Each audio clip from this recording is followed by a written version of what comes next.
والليل إذا سجى ما ودعك ربك وما قلى سبحان الله والضحى শপথ পূর্বাহ্নে শপথ দিনে যখন তা আলো ঝলমল হয় والليل إذا سجى শপথ রাতে যখন তা অন্ধকারাচ্ছন্ন হয়ে যায় মা ওয়াদ্দাআকা রাব্বুকা ওয়া মা ক্বালা হে নবী আপনার রব আপনার উপরে নারাজ হননি নাখোশ হননি আপনাকে ছেড়েও যাননি আল্লাহু আকবার এখানে একটা বিষয় খেয়াল করুন কাফেররা নবীর সমালোচনা করেছে যে সম্ভবত মুহাম্মদের রব মুহাম্মদকে পরিত্যাগ করেছে আর আল্লাহ তাআলা জবাব দিয়েছেন আমার নবীকে আমি ছেড়েও দেই নাই আমি করে বেজারও হয় না এই কথাটা বলার জন্য আল্লাহ তাআলা দুইটা কসম করেছেন জোরে বলেন তো কয়টা কসম করেছেন কি কি ওয়াদুহা দুহার কসম ওয়াল্লাইলি ইযা সাজা রাতের কসম দিনের কসম রাতের কসম এখানে একটি বিষয় বোঝার চেষ্টা করেন আমরাও তো কসম করি আল্লাহও কসম করেন এখন আমাদের কসম আর আল্লাহর কসম কি একরকম আমরা কসম করি মানুষের সামনে কোনো বিষয় মজবুত ভাবে তুলে ধরার জন্য কিংবা সেই কথাটি মানুষকে বিশ্বাস করাবার জন্য কিন্তু আল্লাহ তাআলা তো মানুষকে বিশ্বাস করাবার জন্য কসম করেন না বরং কসমের পরে তিনি যেই কথাটি বলেন তার সাথে রিলেটেড বিষয়ের কসম তিনি করে থাকেন এখানে একটা বিষয় আপনাদেরকে বলে রাখি আমরা কসম করার সময় অনেকে শিরক করে ফেলি আমরা জানি না সবচাইতে বড় গুনাহ আকবারুল কাবাইরি আশ-শিরকু বিল্লাহ সবচাইতে বড় কবিরা গুনাহর নাম হলো আল্লাহর সাথে শিরক করা মান হালাফা বিগাইরিল্লাহি ফাকাদ আশরাকা আল্লাহর নবী বলেছেন যে ব্যক্তি আল্লাহ ছাড়া অন্য কারো নামে শপথ করলো সে ব্যক্তি আল্লাহর সাথে শিরক করলো আমাদের সমাজে অনেক মানুষ আছে কসম করার সময় বলে আমার বাপের কসম আমার মায়ের কসম আমার বউয়ের কসম আমার সন্তানের কসম কাবা শরীফের কসম রাসূলের কসম মনে রাখতে হবে আল্লাহ ছাড়া অন্য যে কোনো বিষয়ে বা যে কোনো বস্তুর নামে কসম করা হলো আল্লাহর সাথে শিরক করা আল্লাহ আমাদেরকে এই কথাটি বুঝার তৌফিক দান করেন তাহলে নবীকে আল্লাহ ছেড়ে দেননি নারাজও হননি এটা বলার আগে আল্লাহ দিন এবং রাতের কসম করলেন প্রশ্ন হতে পারে আল্লাহর নবীর উপরে আল্লাহ নাখুশ নন বেজার নন তাকে ছেড়েও দেননি এটা বলার জন্য তিনি কেন দিন আর রাতের কসম করলেন এটা কারণ আছে না নাই জোরে বলেন আছে না নাই দিন এবং রাত এটা দিয়েছেন কে জোরে বলেন দিয়েছেন কে আচ্ছা দিন রাত কেন হয় দিন রাত হয় আর্থিক গতির কারণে পৃথিবী তার নিজের পক্ষে একবার ঘুরে আসতে সময় লাগে 23 ঘন্টা 56 মিনিট 4 সেকেন্ড মানে প্রায় 24 ঘন্টা পৃথিবী সূর্যকে কেন্দ্র করে ঘুরে আমার দিকে তাকান এই যে অনেকগুলো লাইট আছে পৃথিবী তো ডিম্বাকৃতির অনেকে বলে পৃথিবী গোল নয় কমলা লেবু যেমন ডিমের সাইজ যেমন পৃথিবীও তেমন কোরআনে আল্লাহ বলেছেন আল্লাহ তাআলা কোরআনে কারীমে বড় সুন্দর করে বলেছেন যে ওয়াল আরদা বা'দা যালিকা তাহাহা জমিনকে আমি উট পাখির ডিমের মতো ডিম্বাকৃতির করেছি সুবহানাল্লাহ পৃথিবী সূর্যকে কেন্দ্র করে ঘুরছে তো পৃথিবী সূর্যকে কেন্দ্র করে ঘোরার সময় পৃথিবীর যে পার্ট সূর্যের দিকে পড়ে ওই পার্টে দিন থাকে আলো থাকে আর যে অংশটা সূর্যের অপোজিট সাইডে থাকে সেই পাশে অন্ধকার থাকে যেমন বাংলাদেশ এখন সূর্যের অপোজিট সাইডে আছে এই জন্য বাংলাদেশে এখন রাত কিন্তু আমেরিকা এখন দুপুর 12টার উপরে দুপুর 12টা 10 মিনিট কারণ এখন আমেরিকার অংশটা সূর্যের দিকে পড়ে আছে তো দিন রাত হয় আর্থিক গতির কারণে পৃথিবীতে যদি দিন আর রাত না থাকতো ব্যালেন্স থাকতো না পৃথিবী বসবাসের উপযোগী থাকতো না আল্লাহ যদি চাইতেন পৃথিবীতে 24 ঘন্টা দিন রাখতে পারতেন না জোরে বলেন পারতেন না রব্বুল আলামিন কোরআনুল কারীমের 28 নম্বর সূরা সূরাতুল কসাসের 71 নম্বর আয়াত থেকে বলছেন কুল আরাআইতুম ইন জাআলাল্লাহু আলাইকুমুল লাইলা সারমাদান ইলা ইয়াউমিল কিয়ামাতি মান ইলাহুন গায়রুল্লাহি ইয়াতিকুম বিদিয়া আফালা তাসমাউন আল্লাহ তাআলা বলছেন হ্যাঁ নবী আপনি বলুন, তোমরা কি ভেবেছ, তোমরা কি চিন্তা করেছো আল্লাহ তাআলা যদি রাতকে কিয়ামতের দিন পর্যন্ত তোমাদের উপর চিরস্থায়ী করে দেন, তাহলে এমন কোন ইলাহ আছে যে তোমাদের জন্য রাতের অন্ধকার দূরীভূত করে দিনের আলো এনে দিতে পারবে? এমন কি আছে নাকি? এরপরে আল্লাহ পরের আয়াতে বলছেন, কুল আরাআইতুম ইন জাআলাল্লাহু আলাইকুমুন নাহারা সারমাদান ইলা ইয়াউমিল কিয়ামাতি মান ইলাহুন গায়রুল্লাহি ইয়াহদিকুম বিলাইলিন তাসকুনুনা ফীহি আফালা তুবসিরুন। আল্লাহ তাআলা বলছেন, হ্যাঁ নবী আপনি বলুন, তোমরা কি ভেবেছো আল্লাহ তাআলা যদি দিনের আলোকে কিয়ামত পর্যন্ত তোমাদের উপর অবধারিত করে দেন, আল্লাহ ছাড়া এমন কোন ইলাহ আছে নাকি যে দিনের আলো দূরীভূত করে রাতের অন্ধকার এনে দিবে, যাতে তোমরা বিশ্রাম নিতে পারো, আরাম করতে পারো? আল্লাহ যদি 24 ঘন্টা দিন রাখে, কেউ কি রাত বানাতে পারবে নাকি? আস্তে বলবেন না, পুরুষের মতো বলেন, আল্লাহ যদি দিন রাখেন, কেউ কি রাতের আলো রাতের অন্ধকার আনতে পারবে নাকি? আমার আল্লাহ যদি 24 ঘন্টা রাতের অন্ধকার থেকে দেন, কেউ কি দিনের আলো এনে দিতে পারবে নাকি? এজন্য আল্লাহ বলেছেন, وَمِنْ رَحْمَتِهِ جَعَلَ لَكُمُ اللَّيْلَ وَالنَّهَارَ لِتَسْكُنُوا فِيهِ।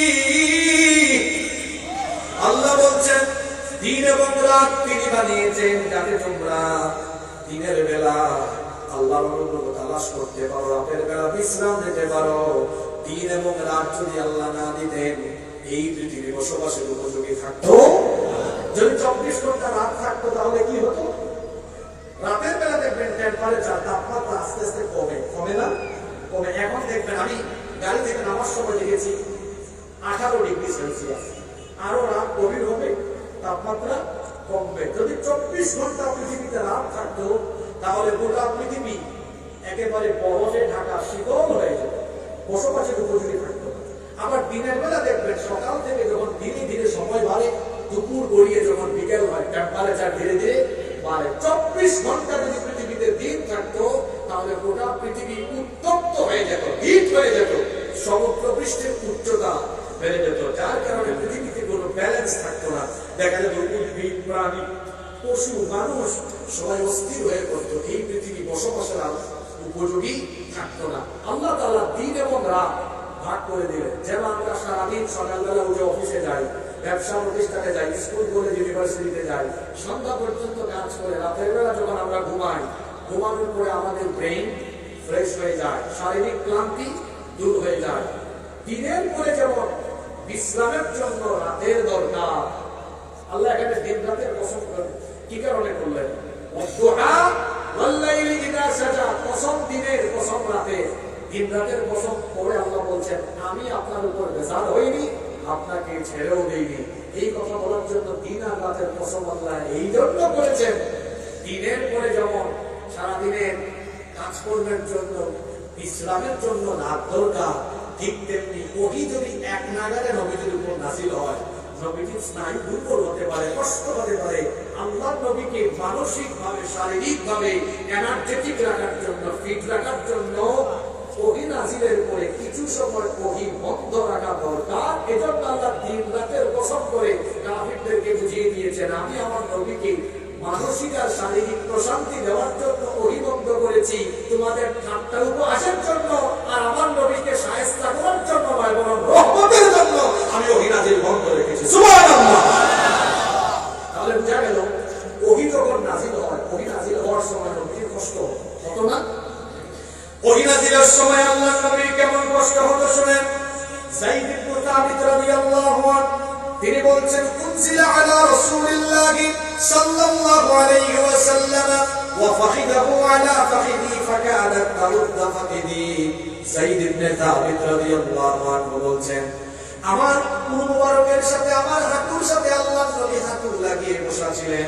এমন সময় আল্লাহর নবীর উপরে ওহী নাযিল হলো। ওহী নাযিলের ভারে আমার অবস্থা এমন হচ্ছিল যেন আমার মুর উপরে, আমার হাঁটুর উপরে হাঁটু রাখার কারণে আমার মনে হচ্ছিল ওহির ভারে আমার হাঁটু এবং পুরু ভেঙে যাওয়ার উপক্রম হচ্ছিল। আল্লাহু আকবার। আবার আমাদের মা উম্মুল মুমিনিন আয়েশা রাদিয়াল্লাহু আনহা তিনি বলেছেন, লাকাদ রাআইতুহু ইয়ানজিলু আলাইহিল ওয়াহয়ু ফিল ইয়াউমিশ শাদীদিল বারদি ফায়াফসিলু আনহু ওয়া ইন্না জাবিনাহু লা ইয়াতাফাসাদদা আরাকা। আম্মা জান আয়েশা রাদিয়াল্লাহু আনহা বলেন, প্রচন্ড কনকনে ঠান্ডার দিনে আল্লাহর নবীর কাছে যখন ওহী নাযিল হতো, ওহীর ভারে আল্লাহর নবীর কপাল ঘেমে কপাল থেকে ঘাম বের হয়ে যেত। আল্লাহু আকবার। তিনি আরো বলেছেন, কানা ইযা উহিয়া ইলাইহি ওয়া হুয়া আলা নাকাতিহি ওয়াদা'আত জিরানিহা ফামা তাসতাতি'উ আন তাহাররাকা হাত্তা ইউসাররা।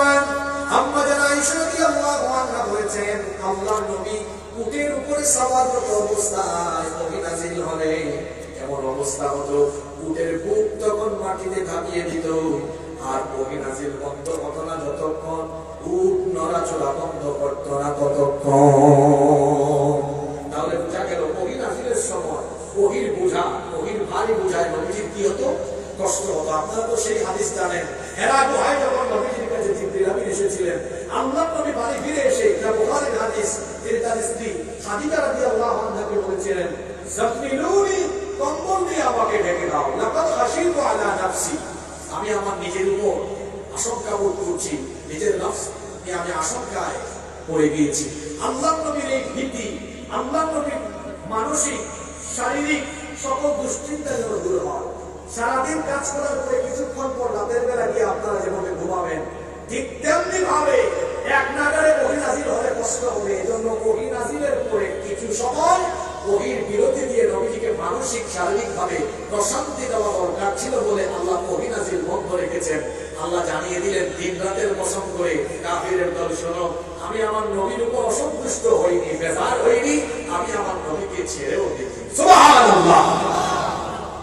এই আয়াত, প্রথম তিনটি আয়াত আমাদেরকে এক চমৎকার বার্তা দিল। সেটি হলো, মুমিন কখনো হতাশ হতে পারে, কারণ মুমিনকে আল্লাহ ছেড়ে দেন না। আল্লাহর ওয়াদা হলো, আমি মুমিনদের সাথে আছি। যত বিপদ হোক, মুসিবত হোক, যত কঠিন মুহূর্ত হোক না কেন, আল্লাহ মুমিনের সাথে থাকেন। আর যার সাথে আল্লাহ থাকেন, তার সাথে কি দুনিয়ার কেউ পারবে? চলে বলেন, তার সাথে কি দুনিয়ার কেউ পারবে? সুতরাং এই অনুভূতি যদি আমরা অন্তরে রাখতে পারি, আমরা প্রচন্ড রকমের সাহসী হয়ে আল্লাহর দ্বীনের পথে অটল থাকতে পারবো ইনশাআল্লাহ। এরপরে আল্লাহ তাআলা পরের দুইটা আয়াতে আল্লাহর নবীকে আগাম বিজয়ের সুসংবাদ দিলেন। ইসলাম বিজয়ের সুসংবাদ দিয়ে আল্লাহ তাআলা বললেন, ওয়ালাল আখিরাতু খায়রুল লাকা মিনাল উলা। আল্লাহ তাআলা বললেন, আর আপনার জন্য পূর্ববর্তী সময়ের চাইতে উত্তম হবে। যেই সময় আয়াত নাযিল হয়েছে, সময়টা ছিল এমন, চতুর্দিকে আল্লাহর নবীকে কাফেররা গালাগালি করে, আল্লাহর নবীকে টিটকারি মানে। কাফেরদের চোখের সামনে আল্লাহর নবীর শিশুকাল, কৈশোরকাল, যৌবনকাল গেল। কাফেরদের চোখের সামনে তিনি বেড়ে উঠেছে। কোনদিন তারা আল্লাহর নবীকে গালিগালাজ করে নাই, কোনদিন তারা আল্লাহর নবীকে নিয়ে ঠাট্টা বিদ্রুপ কোনো কথা বলেন নাই। যখন 40 বছর বয়সে আল্লাহর নবীর কাছে কোরআন নাযিল আরম্ভ হলো, সেই দিন থেকে কাফের মুশরিকরা আল্লাহর নবীকে নিয়ে আজেবাজে কথা বলা আরম্ভ করলো। আল্লাহর নবীকে তারা পাগল বলল, জাদুকর বলল, গণক বলল, কবি বলল, বিভিন্ন ধরনের গালিগালাজ আরম্ভ করলো। ও মুসলমানেরা, 1500 বছর পরে এখনো দেখা যায় যারা কোরআনের পথে থাকে, কোরআনের কথা বলে, তাদেরকেও গালিগালাজ শুনতে হয়। এই গালিগালাজ আজকে নতুন কোনো বিষয় নয়। যেই যুগে কোরআন নাযিল হয়েছে, সেই যুগের কাফের মুশরিকরা আল্লাহর নবীকে গালিগালাজ করেছিল। 1500 বছর পরে এখনো নবীর উত্তরসূরি হয়ে, নবীর নবুয়ত আর রিসালাত অনুসরণ করে এখনো যারা দাওয়াতি কাজ করে, এখনো তারা কাফের মুশরিকদের তরফ থেকে গালিগালাজ শুনে।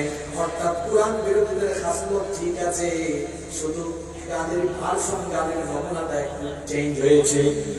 কথা বুঝতে পারলেন আপনারা? আইফোন প্রতি বছর বের হয়, নাম ঠিক থাকে, শুধু মডেলের নাম চেঞ্জ হয়, ভার্সন চেঞ্জ হয়। দেখা যায় 12, 13, 14, 15, এখন কত চলে? 16। নাম কিন্তু আইফোন আছে। 1500 বছর আগে কোরআন বিরোধীরা এরা আল্লাহর নবীকে গণক, জাদুকর, পাগল, মিথ্যাবাদী বিভিন্ন ধরনের গালিগালাজ করত। ১,৫০০ বছর পরেও দেখা যায় কোরআন বিরোধীরা এখনো কোরআনওয়ালাদেরকে গালিগালাজ করে। কোরআন বিরোধীদের হাসিলত ঠিক আছে, শুধু গালির নমুনাটা চেঞ্জ হয়েছে, গালি আপডেট হয়ে ১,৫০০ বছর আগে গালি ছিল পাগল, গণক, জাদুকর, মিথ্যাবাদী, আর ১,৫০০ বছর পরে আপডেট ভার্সনের গালি হলো মৌলবাদী, জঙ্গিবাদী আর স্বাধীনতা বিরোধী। ১,৫০০ বছর আগেও গালিগালাজ করে যেভাবে ইসলামের অগ্রযাত্রাকে থামানো যায় নাই, বর্তমান সময়ে কোরআনওয়ালাদেরকে মৌলবাদী, জঙ্গিবাদী, স্বাধীনতা বিরোধী আর রাজাকার বলে কোরআনের অগ্রযাত্রাকে থামানো যাবে না। তোমাদের চোখের সামনে ইসলাম এই দেশে বিজয়ী হয়ে যাবে।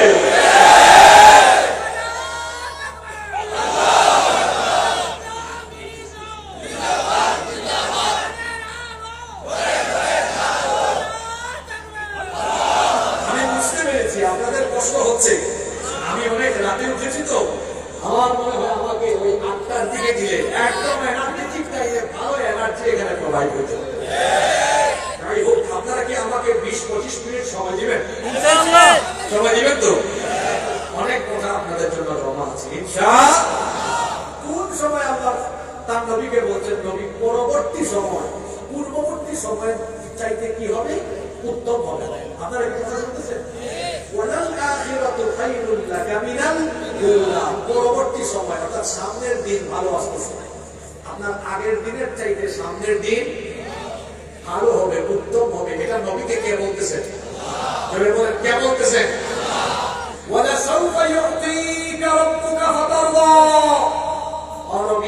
আপনাকে গালিগালাজ করে, আপনার সাহাবীদেরকে গালি দেয়, হতাশ হবেন না, খুব শীঘ্রই আপনাকে আল্লাহ এত বেশি নিয়ামত দিবেন যে আপনি খুশি হয়ে যাবেন। সুবহানাল্লাহ বলতে ইচ্ছে করলো না? এই দুইটা আয়াতে আল্লাহ তার নবীকে ইসলাম বিজয়ের আগাম যে সুসংবাদ দিলেন, যে ওয়াদা করলেন, আল্লাহকে এই ওয়াদার বাস্তবায়ন করেননি। জোরে বলেন, করেননি? আল্লাহ বলেছিলেন নবী পরবর্তী সময় আপনার জন্য উত্তম হবে। আল্লাহর ওয়াদা বাস্তবায়িত হয়েছে। যেই মক্কায় কাফিররা নবীজির রক্ত ঝরিয়েছে, সাহাবীদের রক্ত ঝরিয়েছে, যেই মক্কা থেকে নবীজিকে এবং তার সাহাবীদেরকে বের করে দেওয়া হয়েছে, অবশেষে আল্লাহ তাআলা এই মক্কায় নবীজি এবং সাহাবীদেরকে পীরের বেশে মক্কায় ঢুকিয়ে মক্কা বিজয়ের মাধ্যমে মক্কায় কালেমার পতাকাকে বিজয়ী করে দিয়েছেন। আল্লাহু আকবার! এই ওয়াদা কি আল্লাহ শুধু নবীর সাথে করেছেন? না, এই দুটি আয়াত দিয়ে আল্লাহ আপনাদের সাথে ওয়াদা করছেন। গত 15 বছর 17 বছর পেছনের দিনগুলো কোরআনপন্থী ইসলামপন্থীদের জন্য বড় দুর্বিষহ ছিল, কিন্তু ইসলামপন্থীদের সামনের দিন, আগামীর দিন কখনোই খারাপ হবে না, এটা অতি উত্তম হবে ইনশাআল্লাহ। বিগত 17 বছর অসংখ্য শহীদেরা রক্ত দিয়েছেন, জীবন দিয়েছেন, অনেকে পঙ্গু হয়েছেন। আল্লাহর ওয়াদা অনুযায়ী এই রক্ত আর শাহাদাতের বিনিময়ে আল্লাহর ওয়াদা বাস্তবায়িত হবে। এই দেশে কুরআনের শাসন কায়েম হবেই হবে।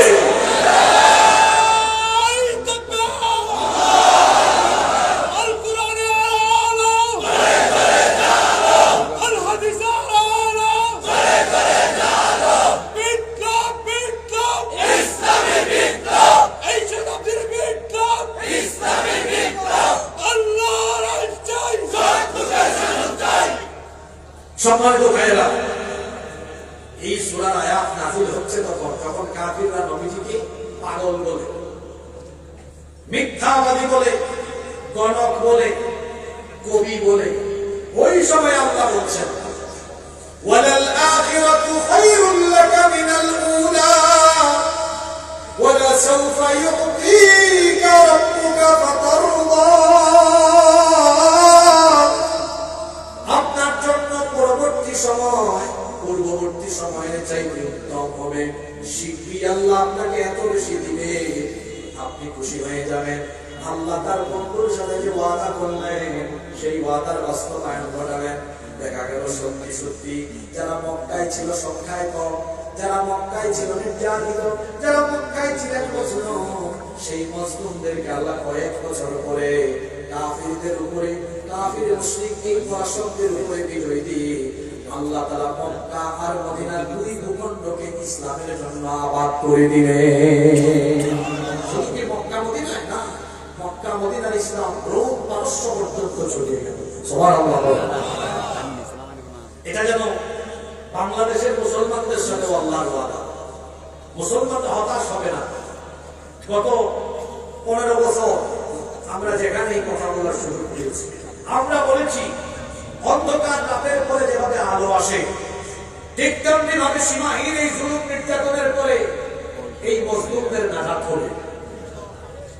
হয় নাই? হয়েছে। যেভাবে সীমাহীন জুলুমের পরে মজলুমরা নাজাত পেয়েছে, ঠিক তেমনি ভাবে কোরআনে কারিমে আল্লাহর ওয়াদা অনুযায়ী এই মজলুমরা এই জনপদের উত্তরাধিকারী আল্লাহর তরফ থেকে পাবে ইনশাআল্লাহ। এই জমিনে যে মজলুমদের রক্ত ধরেছে, এই রক্ত কথা বলবে ইনশাআল্লাহ। 15 বছর সীমাহীন জুলুম নির্যাতনের মাধ্যমে এদেশে ইসলাম, ইসলামী আন্দোলন আর কোরআন প্রিয় মানুষকে জিম্মি করে রাখা সব ধরনের ব্যবস্থা করা হয়েছিল। পার্শ্ববর্তী দেশ ভারতকে খুশি করার জন্য তারা তাদের ইচ্ছা মতো খুশি মতো যেমন চায় তাই করেছে। ভারতকে খুশি করার জন্য আল্লামা দেলোয়ার হোসেন সাঈদী রহমাতুল্লাহ আলাইহিকে জেলখানায় চিকিৎসার নামে বিষ প্রয়োগ করে হত্যা করা হয়েছে। ভারতকে খুশি করার জন্য ইসলামী আন্দোলনে শীর্ষ নেতৃবৃন্দকে মানবতা বিরোধী যুদ্ধ অপরাধী মিথ্যা নাটক মধ্যস্থ করে অন্যায়ভাবে ফাঁসি দিয়ে হত্যা করা হয়েছে। এই বাংলাদেশে আপনার পাপের বিচার যদি 50 বছর পরে হয়, আল্লামা সাঈদী এবং ইসলামী আন্দোলনের শীর্ষ নেতৃবৃন্দকে অন্যায়ভাবে হত্যার বিচার এই দেশের মানুষ করেই ছাড়বেই ছাড়বে। সম্মানিত ভাইরা, স্লোগান নয়, আমাকে কথা বলতে দেন। আমি সূরাটা শেষ করি, তারপর আপনাদেরকে নিয়ে মুনাজাত করি। আমাকে কথা বলতে দেন। এমনি আজকে মসজিদ এবং টাইমে যখন আপনাদের খুব এই সূরার আলোচনার দরকার ছিল এনার্জেটিক টাইমে, আপনারা কষ্ট করে বসে আছেন, আপনাদের প্রতি শুকরিয়া। আমরা কয়েক মিনিট থাকতে পারবো তো ইনশাআল্লাহ। আল্লাহ তার নবীকে বললেন, ও নবী, আমি আপনাকে ছেড়ে দেইনি, আপনার উপরে নারাজ হইনি, বরং আমি আপনাকে বিজয়ের সুসংবাদ শোনাচ্ছি। পরবর্তী সময় আপনার জন্য পূর্ববর্তী সময়ের চাইতে উত্তম হবে। অচিরে আল্লাহ আপনাকে এত নিয়ামত দিবেন যে আপনি খুশি হয়ে যাবেন। মুফাসসিরিনে কেরাম এই আয়াতের তাফসীর করেছেন দুই ভাবে। কিছু কিছু মুফাসসির বলেছেন এখানে দুনিয়াবী বিজয়ের কথা বলা হয়েছে, আর কোন কোন মুফাসসির বলেছেন এখানে ওয়ালাল আখিরাতু খায়রুন লাকা মিনাল উলা, এর অর্থ হলো আপনার জন্য দুনিয়ার চাইতে আখিরাত উত্তম হবে। দুনিয়াতে আপনার যে সম্মান, আপনার যে মর্যাদা, এর চাইতে আরো বেশি সম্মান আর মর্যাদা আখিরাতে আপনাকে দেওয়া হবে। সুবহানাল্লাহ। এই ওয়াদার বাস্তবায়ন হবে, কারণ আখিরাতে কিয়ামতে আল্লাহ নবীকে আল্লাহ এত মর্যাদা দিবেন, আল্লাহ নবী সুপারিশ করবেন না যতক্ষণ হাসরের ময়দানে আল্লাহ তাআলা বিচার আরম্ভ করবেন না ততক্ষণ। আল্লাহু আকবার। আমার নবীর এত মর্যাদা, সর্বপ্রথম হাউস আল্লাহ নবীকে দেওয়া হবে, তিনি কাউসার বিরাতে থাকবেন। শুধু তাই না, আল্লাহ নবীর এত মর্যাদা, আমার নবী বলেছেন আতি বাবাল জান্নাতি ইয়াউমুল কিয়ামাহ, কিয়ামতের দিন আমি জান্নাতের দরজার কাছে যাব, যাওয়ার পরে আমি জান্নাতের দারওয়ান ফেরেশতাকে বলবো ফাস্তাফতিহ, জান্নাতের দরজা খুলে দাও। দারওয়ান ফেরেশতা বলবে মান আনত, আপনি কে? আমি তখন বলবো আনা মুহাম্মদ, আমরা বলি সাল্লাল্লাহু আলাইহি ওয়াসাল্লাম। নবীজি বলছেন আমি পরিচয় দেওয়ার পরে জান্নাতের দারওয়ান ফেরেশতা বলবে বিকা উমিরতু, আপনার জন্য আদিষ্ট হয়ে আমি দাঁড়িয়ে আছি, কারণ আল্লাহ আমাকে হুকুম করেছেন আপনি জান্নাতের দরজার কাছে এসে জান্নাতের দুয়ার খুলবেন না যতক্ষণ জান্নাত উদ্বোধন হবে না ততক্ষণ। তবে আল্লাহ তাআলা তার ওয়াদা অনুযায়ী আখিরাতেও তার নবীর জন্য সম্মান মর্যাদা রেখেছেন কি রাখেন নাই? আমার নবীর সম্মান মর্যাদা দুনিয়ায় যেমন সবার থেকে বেশি, আখিরাতেও সবার থেকে বেশি। এজন্য আল্লাহ বললেন ওয়ালা সাউফা ইউতিকা রাব্বুকা ফাতারদা, অচিরেই শীঘ্রই আপনার রব আপনাকে এত বেশি দিবেন যে আপনি খুশি হয়ে যাবেন।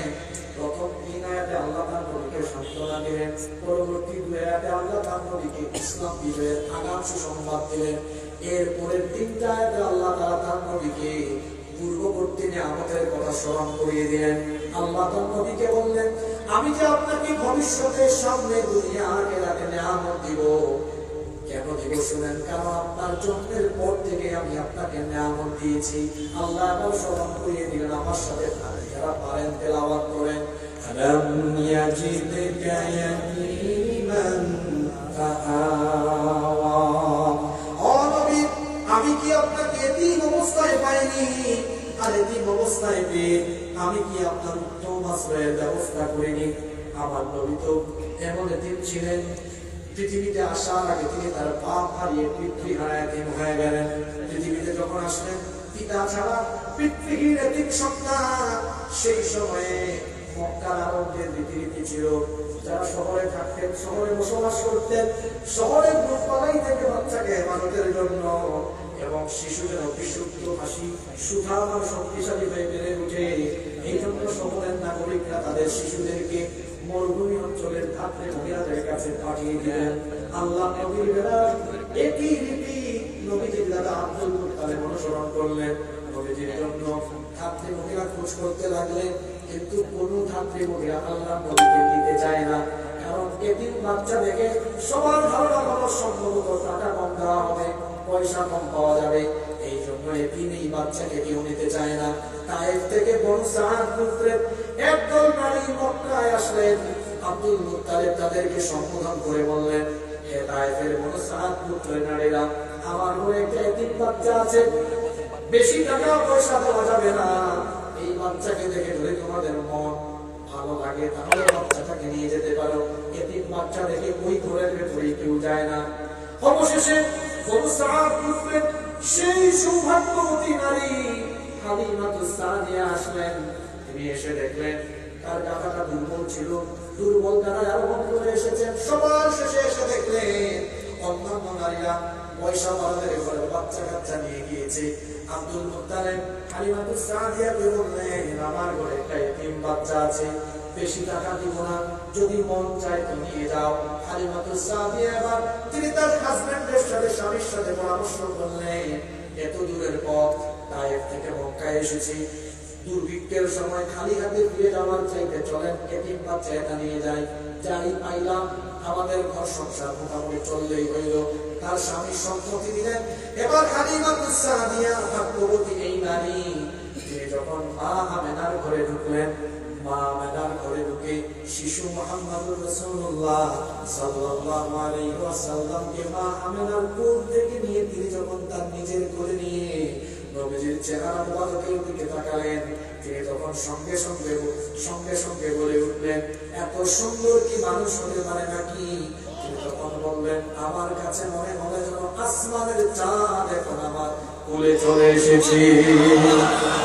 আরবের একজন প্রখ্যাত কবি তার কবিতায় কয়েকটা লাইন বড় সুন্দর করে বলেছেন, ও আহসানু মিনকা লাম তারা কাত্তু আইনি ওয়া আজমালু মিনকা লাম তারিদিন নিসা خلقت مبرأ من كل عيب كأنك قد خلقت كما تشاء।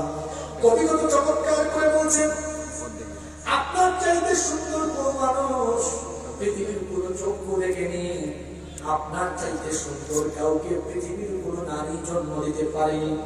আপনাকে যেন মানবীয় সকল দোষ ত্রুটি মুক্ত করে ঠিক যেমনটা আপনি চেয়েছেন ততটা সুন্দর করে আল্লাহ আপনাকে বানিয়েছে।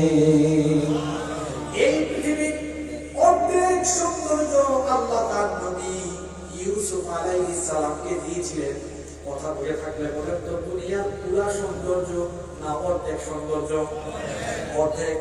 সেই অর্ধেক সৌন্দর্য যখন মিশরের নারীরা দেখেছে, মিশরের নারীরা ইউসুফ আলাইহিস সালামকে এক ঝলক দেখে তার রূপে পাগল পাড়া হয়ে মুগ্ধ হয়ে ফল কাটতে গিয়ে আঙ্গুল কেটে ফেলেছে।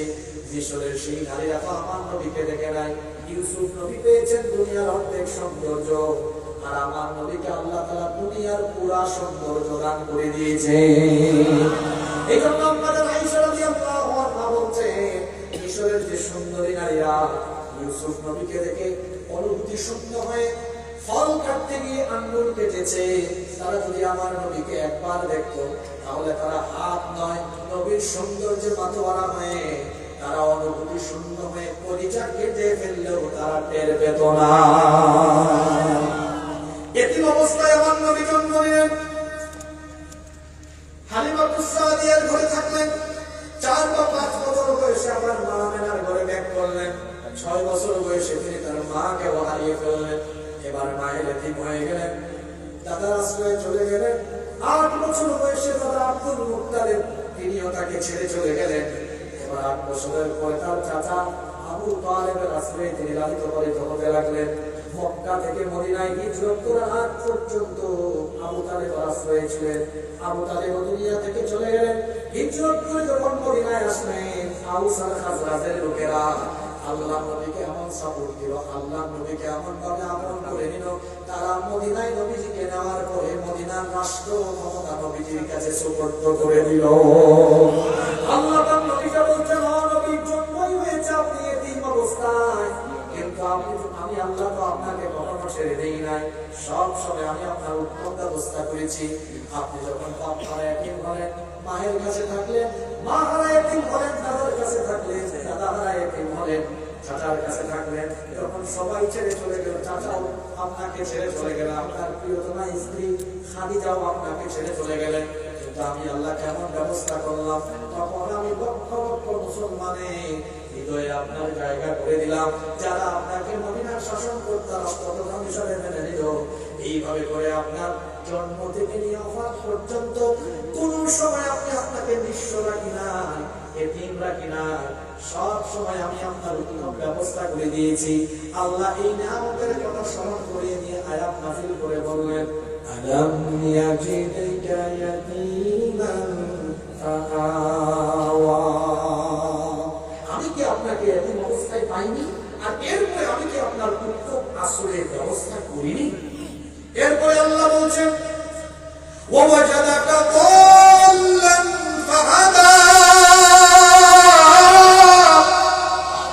আমি কি আপনাকে পথ হারা অবস্থায় পেয়ে পথের দিশা দেইনি?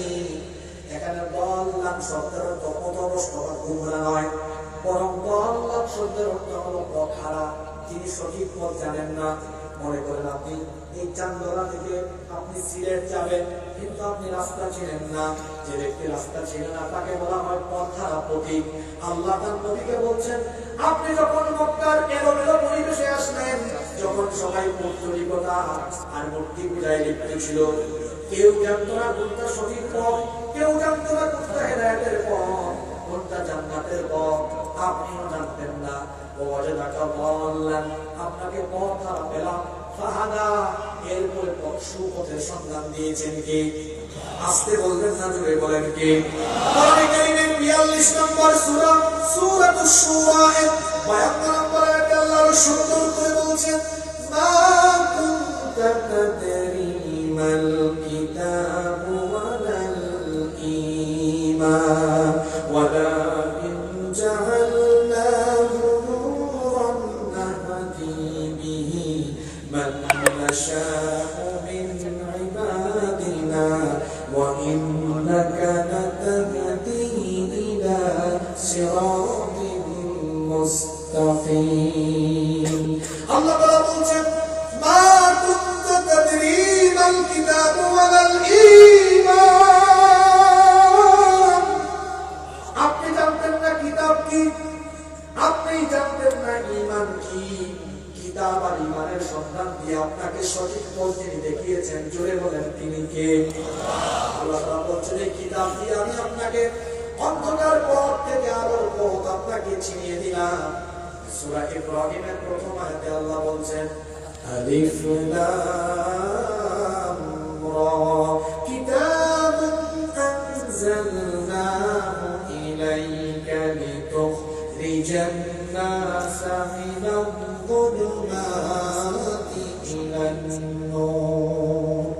ও নবী, আমি আপনার উপরে এই কিতাব নাযিল করেছি যাতে করে এই কিতাব দিয়ে আপনি অবসাচ্ছন্ন, নিকষকালো, অন্ধকারে পড়ে থাকা মানুষটাকে আলোর পথে অর্থাৎ জান্নাতের পথে নিয়ে আসতে পারে।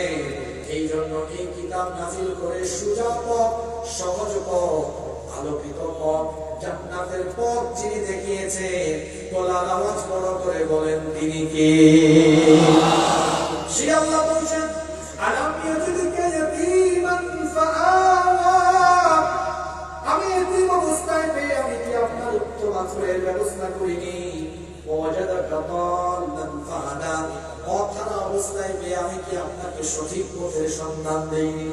এরপরে আয়াতে আল্লাহ বললেন, ওয়াজাদাকা আইলান ফাআওনা,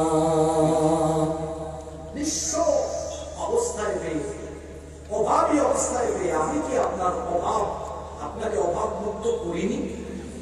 কিছুই ছিল না আপনার, আমি আপনাকে আমার তরফ থেকে জ্ঞান, বিজ্ঞান, হিকমত, প্রজ্ঞা, যোগ্যতা সব দিলাম। আমি আপনার কোনো অভাবই রাখলাম না। এমন এক নারীর সাথে আপনার বিয়ে হলো, যিনি ছিলেন মক্কার সবচাইতে ধনাঢ্য নারী।